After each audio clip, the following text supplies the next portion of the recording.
September 7 திங்கட்கிழமை, 8 செவ்வாய்க்கிழமை, 9 புதன்கிழமை நாட்களில் கண்டிப்பாக மகளிர் மசோதாவும் டீலிமிட்டேஷனும் வரும் என்று தான் சொல்லுங்க. அதில் திமுகவுடைய நிலைப்பாடு கண்டிப்பாக பாஜகவிற்கு சாதகமாகத்தான் இருக்கும். அது முடிந்தவுடன் அக்டோபரில் கனிமொழியும் ஆர் ராஜாவும் மீண்டும் மத்திய அமைச்சர் ஆவார்கள். இரண்டாவது முறையாக சொல்லுகிறேன், தங்களுக்கு இன்னும் சைதா துரைசாமி மூலமாக போட்ட வழக்கில் தீர்வு காணவில்லை. 20 வருடங்கள் ஆகியும் இந்த கேஸ் போட்டு யாரை ஏமாத்துறீங்க? ஏன்னா இந்த கேஸ் நிலையில் வராது, வந்தாலும் 10 வருஷம் ஆகும், 20 வருஷம் ஆகும். அதற்குள்ள இன்ப நிதி கூட முதலமைச்சர் ஆனாலும் ஆயிடலாம். வாக்குப்பட்டியலில் இவிஎம் மிஷினில் கோளாறு இருந்ததால் ஏன் 5ஆம் தேதி மே மாதம் 2026 மாலை கொளத்தூர் சென்று அனைவருக்கும் நன்றி தெரிவிக்கிறார். அனைத்து திமுக அமைச்சர்களுக்கும் ஒரு செக் வச்சுட்டாரு விஜய். திமுக என்பது மெல்ல மெல்ல கரைந்து மிக மிக இன்னலாகும். அதற்கு 2 அகில இந்திய தலைவர்கள் உதவி செய்வார்கள். ராகுல் காந்தி, அமித்ஷா 2 பேருமே சேர்ந்து இந்த விஜய்க்கு ஹெல்ப் பண்ணி திமுக அறவோடு எழுப்பதற்குத்தான் டெல்லியில் தீவிரமான திட்டங்கள் தீட்டுகிறார்கள். ராகுல் காந்தியும் அமித்ஷாவும் சேர்ந்து கொண்டு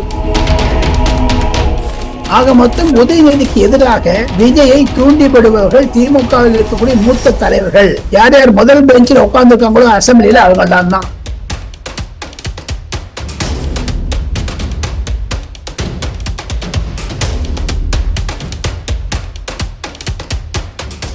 ரியல் ஒன் நண்பர்கள், உறவுகள் அனைவருக்கும் வணக்கம். இன்று நம்மோடு இருப்பவர் மூத்த பத்திரிகையாளர் டெல்லி ராஜகோபாலன் அவர்கள். வணக்கம் சார். வணக்கம், நமஸ்காரம். நமஸ்காரம் சார். இன்னைக்கு சென்னை உயர் நீதிமன்றத்துல திமுக தலைவர் ஸ்டாலின் தரப்புல இருந்து வழக்கு தொடுத்திருக்காங்க. என்ன வழக்கு அப்படின்னா, கொளத்தூர்ல தாவேகா எம்எல்ஏ VS பாபு வெற்றி பெற்றது செல்லாதுன்னு அறிவிக்கணும், நான் வெற்றி பெற்று விட்டேன் அப்படின்னு அறிவிக்கணும். காரணம் என்ன அப்படின்னா, அங்கிருக்கக்கூடிய வாக்குப்பதிவு இயந்திரங்கள்ல பெருமளவுல கோளாறு நடந்திருக்கிறது அப்படிங்கிற அடிப்படையில நீதிமன்றம் சென்றிருக்காங்க. இதை எப்படி சார் பாக்குறீங்க? அரசியல் ரீதியாக பார்க்க வேண்டும் என்றால் திமுகவுடைய ஊழியர்களுக்கு உற்சாகப்படுத்துவார். இது மூலமாக கரைந்து கொண்டு இருக்கக்கூடிய திமுக ஊழியர்கள் கண்டிப்பாக தன்னிடம் இருப்பாரோ என்று. இரண்டாவதாக, ஐயா ஸ்டாலின் அவர்களே, 2வது முறையாக சொல்லுகிறேன், தங்களுக்கு இன்னும் சைதா துரைசாமி மூலமாக போட்ட வழக்கில் தீர்வு காணவில்லை. 20 வருடங்கள் ஆகியும் இந்த கேஸ் போட்டு யாரை ஏமாத்துறீங்க? ஏன்னா இந்த கேஸ் நிலையில் வராது, வந்தாலும் 10 வருஷம் ஆகும், 20 வருஷம் ஆகும். அதற்குள்ள இன்ப நிதி கூட முதலமைச்சர் ஆனாலும் ஆயிடலாம். மு.க. ஸ்டாலினுக்கு இந்த வழக்கில் ஒரு விதமான தீர்வு கிடைக்காது என்பதுதான் என்னுடைய கருத்துங்க. ஏன்னா ஸ்டாலின் இந்த மாதிரி பண்றாருன்னா தப்புங்க. ஏற்கனவே பல ஆயிரக்கணக்கான ஓட்டு வித்தியாசத்தை ஜெயிச்சிருக்காங்க. நீங்க 5 ஓட்டு, 10 ஓட்டு, 100 ஓட்டு தான் நீங்க ரீகவுண்ட் பண்ணுவாங்க. இந்த தேர்தல் விதியில் ரீகவுண்ட் பண்ணுவதற்கு ஆர்டர் கொடுத்தா கூட திருப்பி பாபு ஜெயிச்சிட்டான்னு என்ன பண்ணுவீங்க? அதுக்கு மேல சுப்ரீம் கோர்ட் போவீங்களா? இது கால தாமதம் செய்வதற்கான ஒரு வழியாகத்தான் நான் பார்க்கிறேன் சிவா. சார், அதே நேரத்துல சார், இந்த இயந்திரங்கள்ல கோளாறு இருக்குது அப்படின்னு ஒரு விஷயமே இப்ப 3.5 மாதம் கழித்த நிலையில தான் இப்ப திமுக கண்டுபிடிச்சிருக்காங்க. அதாவது தேர்தல் முடிவுகள் தாவேக ஆட்சிக்கு 3.5 மாதங்கள் கடந்து விட்டது. இப்போ இப்படி 3.5 மாதம் கடந்த நிலையில உயர் நீதிமன்றம் போறாங்க அப்படின்னா இதை எப்படி சார் புரிந்து கொள்வது? ஒரு ராத்திரியில சொப்பனம் கனவு காந்திருப்பாரு. 1. 2வது, அப்படி வாக்குப்பட்டியலில் இவிஎம் மிஷினில் கோளாறு இருந்ததால் ஏன் 5ஆம் தேதி மே மாதம் 2026 மாலை கொளத்தூர் சென்று அனைவருக்கும் நன்றி தெரிவிக்கிறார். சேகர் பாபு அழுதாங்க சார். அந்த நிகழ்வுல கதறி அழுதாரு சேகர் பாபு அவர்கள். ஆமா, இப்ப அந்த சேகர் பாபு அழற மாதிரி வச்சிட்டாங்களே. ரமேஷ் வேற சேகர் பாபு கிட்ட எங்கிட்ட வம்பு பண்றாருன்னு சொல்லிட்டாரு அசம்பிளியில. ஆக மொத்தம் அனைத்து திமுக அமைச்சர்களுக்கும் ஒரு செக் வச்சுட்டாரு விஜய். சேகர் பாபுக்கு ரமேஷ், ஆதவ் அர்ஜுனாவுக்கு பின்னாடி போறதுக்கு நம்ம ஏவா வேதுவும், கோவை சென்னை அன்பில் மகேஷும் போட்டு அந்த மாதிரி இப்ப இந்த விஷயத்துல திமுகவை இறுக்கி பிடிக்கிறார்கள். ஏற்கனவே கொளத்தூர்ல ஜெயிச்சேன் தோத்தேங்கிறதெல்லாம் விட்டுருங்க சார்.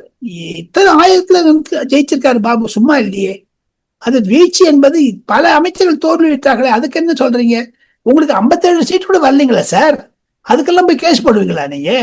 இது கேஸ் போட்டது வெறும் காலதாமதத்தான் செய்கிறார்கள் சார். இப்போ திமுக தொண்டர்களை உற்சாகப்படுத்துவதற்காகத்தான் இப்படி வழக்கு போடுறாங்க அப்படின்னா சார், அப்ப திமுக தொண்டர்கள் இனி நாங்க வெற்றி பெற மாட்டோம் அப்படிங்கிற மனநிலைக்கு வந்து விட்டார்களா சார்? தாவேகா பக்கம் போக ஆரம்பித்து விட்டார்கள். அதுதான் முக்கியம். அங்க செல்வலானி அதிமுகவில் தலைவர்கள் இருக்கிறார்கள், தொண்டர்கள் போக ஆரம்பிச்சுட்டாங்க.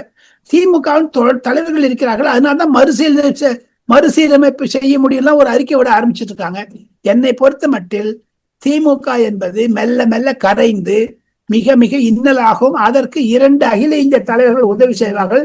ராகுல் காந்தி, அமித்ஷா 2 பேருமே சேர்ந்து இந்த விஜய்க்கு ஹெல்ப் பண்ணி திமுகவை அறவோடு எழுப்பதற்குத்தான் டெல்லியில் தீவிரமாக திட்டங்கள் தீட்டுகிறார்கள், ராகுல் காந்தியும் அமித்ஷாவும் சேர்ந்து கொண்டு. சார், இந்த அமிர்தம் அவர்களுடைய இல்ல திருமண விழாவில் ஸ்டாலின் அவர்கள் பேசும்போது லட்சக்கணக்கான மக்கள் செய்த தவறான விஷயத்தினால இப்ப கோடிக்கணக்கான மக்கள் தமிழகத்துல துன்பத்தை அனுபவிச்சுக்கிட்டு இருக்காங்க அப்படின்னு கருத்துக்களை முன் வச்சிருக்காங்க. இதை எப்படி சார் பாக்குறீங்க? திருமண விழா தானே இனிமேல் பேசுறோம், அவ்வளவுதானே. அது லட்சக்கணக்கான மக்களா லட்சக்கணக்க லட்சுமியான்னு தெரியலையே. ஏன்னா இவங்களுக்கு எல்லாம் கோடிக்கணக்கான லட்சுமி இருக்குதா தான் எல்லாரும் சொல்றாங்க.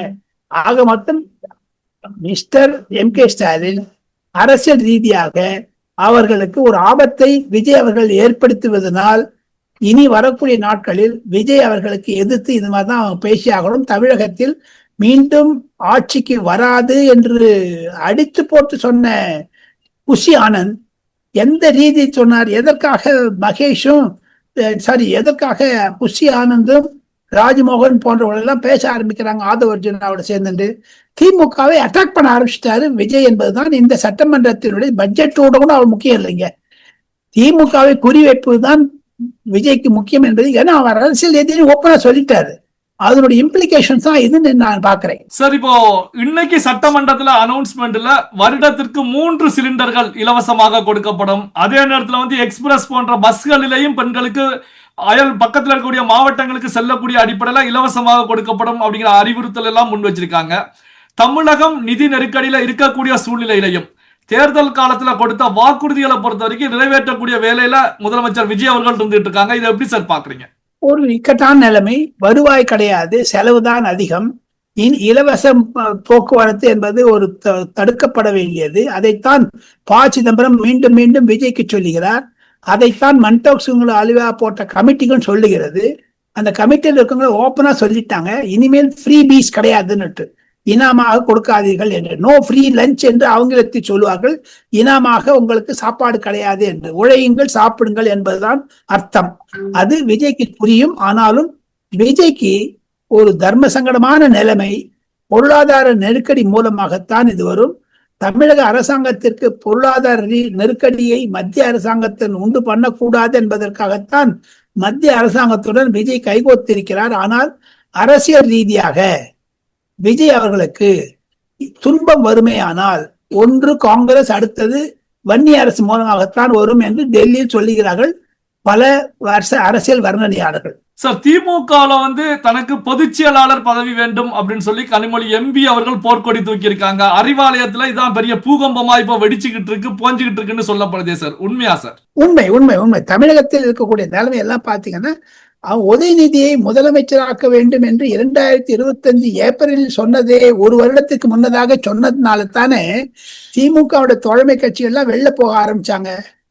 விஜயுடன் திமுக தோழமை கட்சிகள் சேர்ந்ததனுடைய முதல் அடையாளமே உதயநிதிக்கு எதிராகத்தானே. ஆக மொத்தம் உதயநிதிக்கு எதிராக விஜயை தூண்டிவிடுபவர்கள் திமுகவில் இருக்கக்கூடிய மூத்த தலைவர்கள். யார் யார் முதல் பெஞ்சில் உட்கார்ந்து இருக்காங்களோ அசம்பிளியில அவங்கள்தான் தான். கண்டிப்பாக திமுகவில் இது ஒரு பிரச்சனையை உண்டாக்கும். அதற்கு பாஜக ஒத்துழைக்கும். அதை மறைப்பதற்காகத்தானோ என்னவோ கண்டிப்பாக டீலிமிட்டேஷன் திமுக பாஜகவிற்கு சாதகமாக ஓட்டு அடிக்கும் என்று சொல்லி சிறப்பு செய்தியாக, ஒரு ஸ்பெஷல் செய்தியாக கடைசியாக தங்களிடமிருந்து விடைபெறுவதற்கு முன்னதாக சொல்லுகிறேன்.